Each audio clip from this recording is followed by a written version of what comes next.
नमस्कार मित्रांनो, आज झालेल्या कंबाईन ग्रुप बीच्या परीक्षेमध्ये इकॉनॉमिक्स सेक्शनचे मोस्ट प्रोबेबल आन्सर आपण आत्ता बघूया. संभाव्य उत्तर असतील. आयोगाच्या म्हणण्यानुसार आयोग वेगळे उत्तर देऊ शकतं आणि आपल्या लॉजिकनुसार काय उत्तर येतं हे आपण बघू. MNCच्या बाबतीत जो प्रश्न आहे त्यामध्ये फक्त 2च विधानं आपल्याला करेक्ट निवडायची होती. तर यामध्ये काय दिले की पहिलं स्टेटमेंट जे आहे ते बहुराष्ट्रीय कंपन्या बलाढ्य संस्था असून त्या शाखा विस्ताराद्वारे जगभर जाळे पसरवतात. हे जनरल स्टेटमेंट आहे आणि डी स्टेटमेंटसुद्धा जनरल आहे. बघा, बहुराष्ट्रीय कंपन्या नवीन उत्पादनांच्या संशोधन आणि विकासावर खूप भर देतात.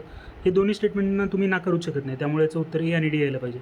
ठीक आहे. त्याच्यानंतर सरकारी बँकचं काय काम आहे आणि काय नाही, म्हणजेच RBIचं. ठीक आहे. सरकारी बँक म्हणून Reserve Bank of India performs many functions. यामध्ये बघा, मॉनिटरी पॉलिसी इम्प्लिमेंट करते, yes. Regulation of banking, yes, 1949चाच कायदा आहे. रेग्युलेशन ऑफ शेअर मार्केट, सेबीने काय करायचं, मग सेबीने आपला धंदा सोडून द्यायचा का? ठीक आहे. 1, 2, 3 बरोबर आहे, हे चुकीचं आहे. 3 आपलं इथं ऑप्शन निवडायचं आपल्याला. ठीक आहे. पुढे बघा, with reference to gender parity index GPI. तर GPIमध्ये सगळ्यात जास्त तुम्ही मोठा ऑप्शन जर बघितला आणि सगळ्यात जास्त कॉम्प्रिहेन्सिव्हली कवर करणारी गोष्ट बघितली, इव्हन तुम्हाला काही माहीत नसलं तरीसुद्धा ऑप्शन नंबर 2 दिसतो आणि हेच याचं करेक्ट उत्तर असणार आहे. प्राथमिक उत्तर खूप सोपा क्वेश्चन आलं होतं, fiscal deficit minus interest payment. Okay. त्यानंतर पुढे what does term accounting actually mean. अकाउंटिंगमध्ये काय येणार आहे, या सर्व गोष्टी येतात. Identifying, recording, classifying, summarising transactions. ठीक आहे. त्यामुळं हा पण सोपाच प्रश्न होता. आता बघा, 23-24च्या अर्थसंकल्पात मांडलेल्यामध्ये 7 काही प्रधान सप्तर्षी अशी क्षेत्र होती.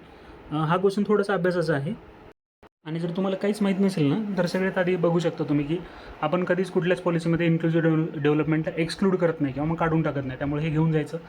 ग्रीन ग्रोथ कधी ना कधी आपण न्यूजमध्ये ऐकलं असेल आणि यूथ पण, या गोष्टी आहेत. आणि सगळ्यात जास्त थोडा वेगळा काय वाटणारा ऑप्शन आहे ट्रेड डेव्हलपमेंट. त्यामुळे याचं उत्तर ट्रेड डेव्हलपमेंट असणार आहे.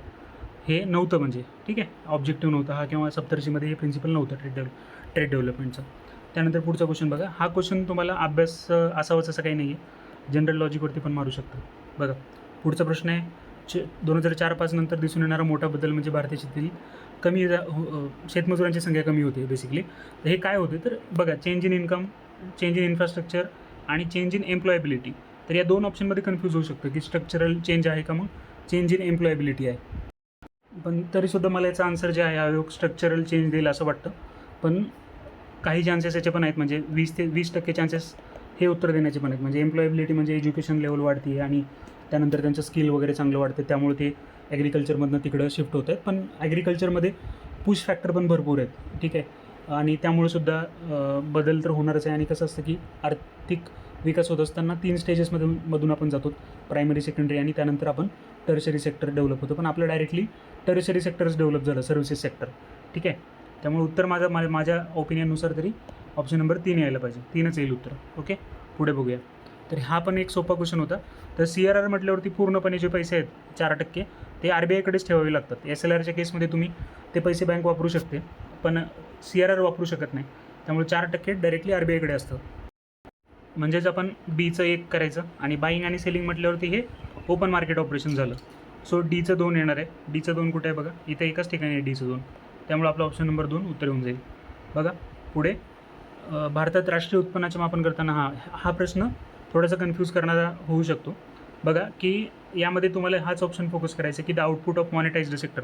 मॉनिटाइज्ड सेक्टर याचा अर्थ आयोग वेगळ्या पद्धतीने घेऊ शकतं, पण मी याचा असा अर्थ घेतला की मॉनिटाइज्ड म्हणजे असं एखादं क्षेत्र की ज्या क्षेत्राचं मोजमाप होऊ शकतं, उत्पन्न किती आहे त्या क्षेत्राचं किंवा त्या क्षेत्रामधनं अर्निंग किती होते हे मोजता येतं. त्याला मी मॉनिटाइज्ड सेक्टर म्हटलं. म्हणजे मी तसं अज्युम केलं. आणि दुसरं म्हणजे महिला जे घरात काम करतात तर त्याचं काय मॉनिटरी व्हॅल्यू त्याची नसते, त्याला आपण पैशात मोजत नाही, त्यामुळे ते मॉनिटाइज्ड सेक्टर नाही आहे. पण मॉनिटाइज्ड सेक्टर जर असेल तर तिथं आपण इझिली मोजू शकतो. त्यामुळं ही काय अडचण तिथं वाटत नाही मला. त्यामुळे मी याचं उत्तर ABD असं प्रेडिक्ट करतो आहे. बघूया आयोग काय देतं, पण याचं उत्तर हेच यायला पाहिजे, ABDच यायला पाहिजे. ठीक आहे. आता हे आउटपुट ऑफ मॉनिटाइज्ड सेक्टर म्हणजे त्यांना नेमकं काय म्हणायचं होतं, तर ते आपण बघूया. उत्तर दिल्यावरच कळेल आयोगाने ते. पण याचं मोस्ट प्रोबेबल आन्सर हे ऑप्शन नंबर 3 येईल. पुढे बघूया. नॅशनल इन्कम ही आपल्याला माहिती आहे, बऱ्याच वेळेस विचारले की एक फ्लो कॉन्सेप्ट आहे, त्यामुळे हे तर चुकणार आहे. प्रवाही संकल्पना आहे राष्ट्रीय उत्पन्न, त्यामुळे A जर गेलं बघा, ऑल ऑफ द ओपन जाणार आहे आणि ऑप्शन नंबर B आणि C उत्तर त्याचं येणार आहे. ओके. पुढे बघा. Industrial output. आता हा क्वेश्चन थोडंसं वेगळा होता. तर हे जे 13% त्यांनी सेकंड स्टेटमेंटमध्ये दिलेलं आहे, ते थोडंसं जास्त वाटतं आणि याचं उत्तर ओनली ए करेक्ट येऊ शकतं. हे पहिलं स्टेटमेंट बरोबर आहे. सेकंड स्टेटमेंट बाबतीत सोर्स मला तर मिळाला नाही, त्यामुळे me only A is correct असं उत्तराचं देतो आहे. पुढचा क्वेश्चन बघूया. ट्रायसेम बघा, परत विचारली जाणारी स्कीम. बघा यामध्ये पहिलं स्टेटमेंट बरोबर आहे, दुसरं स्टेटमेंट चुकीचं आहे, कारण 1990 इथे हे चुकीचं आहे, 1900 इथे 80 यायला पाहिजे NREPचं. ओके, पुढे जाऊया. आता एस महेंद्र देव सी रवी यांनी कुठलं पॅरामीटर्स घेतले पॉवर्टी कॅल्क्युलेट करताना. यामध्ये क्लॉथिंग सोडलं ना तर बाकीचे हे सगळे कॉम्प्रिहेन्सिव्ह गोष्टी वाटतात, त्यामुळेच उत्तर BCD आहे, हेल्थ, एनर्जी कन्झम्पशन आणि एज्युकेशन. ओके, लोकसंख्येचा लाभांश सोपा प्रश्न होता. तर पॉप्युलेशनमुळं प्रॉफिट नाही, तर rising share of working age population याला आपण डिव्हिडंड म्हणतो. त्यानंतर नॉन डेव्हलपमेंटल एक्सपेंडिचरमध्ये काय येतं, सोपा प्रश्न होता. इंटरेस्ट पेमेंट देतात, पेन्शन येतं आणि ॲडमिनिस्ट्रेटिव्ह सर्व्हिस, हे आहे developmental expenditure. Education developmental expenditure आहे. त्यानंतर ठीक आहे, एवढे आपले प्रश्न होते, त्याची उत्तर आपण दिलेली आहेत. धन्यवाद.